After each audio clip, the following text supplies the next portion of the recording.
নির্বাচন কমিশনের পক্ষ থেকে বলা হয়েছে, সিইসি বলেছেন যে আওয়ামী লীগের নিবন্ধন তো স্থগিত। তাদের কোটি কোটি ভোটারে কি হবে, তারা বলছে কোটি কোটি ভোটার ভোট দিতে পারবে। এখন ভোট কাকে দেবে? এই এমন একটা অবস্থায় নির্বাচনটি কি আবারও ইতিহাসে আরেকটি একতরফা নির্বাচনের দিকে এগোবে? এবং যদি তাই হয় তাহলে তার ভবিষ্যৎটি কি? না, এটা খুবই পরিষ্কার। দেখেন, আমি আমি একটু আগেও আপনার সাথে আলোচনায় আমি গ্রহণযোগ্য শব্দটা তো বারবার জি। বলছিলাম, সবাই বলে। এবং মনে রাখতে হবে এই শব্দটা তো আগে বলিনি, কিন্তু এটা পুরনো কথা, নাথিং নিউ। হুম, হুম। সেটা হচ্ছে যে গ্রহণযোগ্য মানে দেশ এবং আন্তর্জাতিক ভাবে হতে হবে। এবং সেক্ষেত্রে আমরা বিশেষ করে বিগত 14, 18, 24-এর নির্বাচনের সময় একটা শব্দ সবার কাছেই খুব সামনে চলে এসেছে, সেটা হচ্ছে অংশগ্রহণমূলক। তাই তো, যদি আমি ভুল না করি। অংশগ্রহণমূলক মানে বলা হয়েছে এই ক্ষেত্রে অধিকাংশ, মানে প্রথমে সরি বোধহয় অংশগ্রহণমূলক, অনেক সময় এটা আবার ইন্টারপ্রিটেশনটা হয় যে জনগণ অংশ নিলেই তো হুম, হুম। অংশগ্রহণ হলো। কিন্তু কথাটা হচ্ছে যে শুধু তাই না, এখানে সমস্ত রাজনৈতিক দল এবং বিশেষ করে যাদের ভোট আছে, এই সবগুলো আছে, তাদের অংশগ্রহণমূলক হতে হবে, না হলে এটা জাতীয় বা আন্তর্জাতিক ভাবে এটা গ্রহণযোগ্য হয় না। এবং এক্ষেত্রে কিন্তু আমরা অতীত দিনের কথাই আমি ফিরে যাই। আমরা বলেছি সরকার যেমন ভূমিকা নিতে হবে, নির্বাচন কমিশন উদ্যোগী ভূমিকা নিতে হবে। তো এখন ধরুন আমরা এটা বারবারই এই কথা বলি, নির্বাহী আদেশে কোনো দল আমরা নিষিদ্ধের পক্ষে না।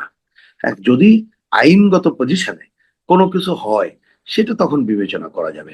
তা আমি মনে করি, দেখেন, আমাদের মুক্তিযুদ্ধের বিরোধিতাকারী রাজনৈতিক দল আমরা দেখেছি তারা সদর্পে বাংলাদেশে বিরাজ করছে। তো এইটা হুম, সহ হুম। আরো অন্যান্য দলের অংশগ্রহণ করা অন্যান্য বিষয়, যাদেরকে আপনি আইনগত পজিশন নিতে পারেননি বা সেই বাস্তবতা এখনো হয়নি, বা সেটা আমরা দৃশ্যমান কিছু দেখছি না। তা সেক্ষেত্রে আমি মনে করব যে ব্যাপারে সরকার এবং নির্বাচন কমিশন তারা কি ভূমিকা পালন করে, এটাই দেখার একটা বড় ব্যাপার। এবং এটা দেখতে হবে, কারণ এখানে দেশ, আন্তর্জাতিক এবং সব দিক থেকেই একটা অংশগ্রহণমূলক নির্বাচন হোক, সেটা আমরা চাইবো। এই কারণে, কারণ আমরা একটা নির্বাচনের পর আবার দ্রুততম সময় আবার নির্বাচন, আবার এটার জন্য শুধু নির্বাচনী গণতন্ত্রের জন্য এত রক্তক্ষয়, এইটা তো বোধহয় বাংলাদেশের মানুষ এইগুলো এত আর পছন্দ করে না, বা এটা আমরাও চাই না। নিশ্চয়ই ক্ষমতায় কেউ গেলে সে যদি জনগণের পক্ষে দায়িত্ব পালন না করতে পারে, হ্যাঁ, দেশে আবার গণ আন্দোলন, গণসংগ্রাম, গণ অভ্যুত্থান সংগঠিত হতে পারে। নিশ্চয়ই এটা হবে, কারণ গণ অভ্যুত্থান আর গণসংগ্রাম তো একদিনের শেষ কথা হয় না। এবং একটা ভোট হলেই সব গণতন্ত্র হয়ে যায়, নট দ্যাট। কিন্তু সেই জায়গাটায় আমি মনে করি সরকার, নির্বাচন কমিশন এবং সকল রাজনৈতিক দল, তাদেরও একটা দায়িত্বশীল ভূমিকার ব্যাপার আছে।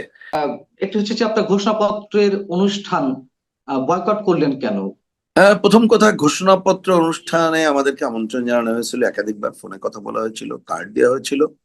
কিন্তু আমি পাল্টা প্রশ্ন করি, দেশবাসীকে একটু জানাই যে ধরেন একটা ঘোষণাপত্র, এইটা যেটা পাঠ হবে, তা পাঠের আগে এটা যদি নির্ধারণ করতে হয়, তো এইখানে তো অন্যদের সাথে কথা বলা প্রয়োজন ছিল। আমরা তো এই হুম, বিষয়ে কিছুই জানি না, কি পাঠ হবে কি হবে কিছুই জানি না। তার মানে কি, আমাদের বিভিন্ন সময় আগে বিপদে পড়লে ডাকছেন, আমরা যা হয়তো দেখছেন যে সবাই মিলে আছি, তার মানে তো এটা সাক্ষী গোপাল হইতে হয়, আমরা তো ভাই সাক্ষী গোপাল হতে পারবো না। এই জন্য আমরা যাইনি।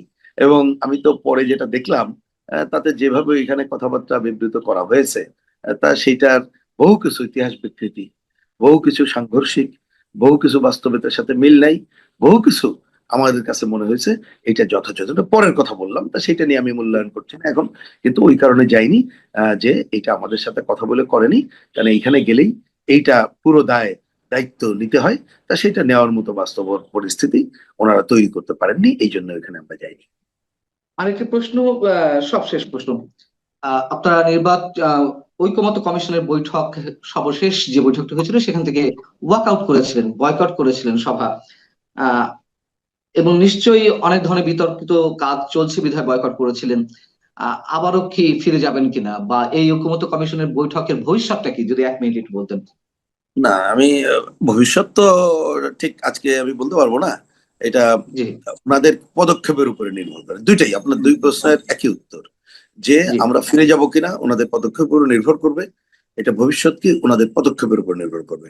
আমি জাস্ট, যেহেতু দ্বিতীয় কথাটা অনেক বড়, তবু আমি আপনি যেহেতু তুলেছেন, ছোট্ট একটা রেসপন্স খালি করি। দেখেন, আমরা প্রথম দিন থেকে বলছি, বারবার একই কথা বলছি ওনাদের মনে করানোর জন্য, যে এই কমিশনের প্রধান ডক্টর মোহাম্মদ ইউনূস, তিনি গত বছর 5ই অক্টোবর এবং 15ই ফেব্রুয়ারি এই বছর আলোচনায় বলেছিলেন যেসব বিষয়ে সব দল একমত হবো সেটাই হবে ঐক্যমত্য।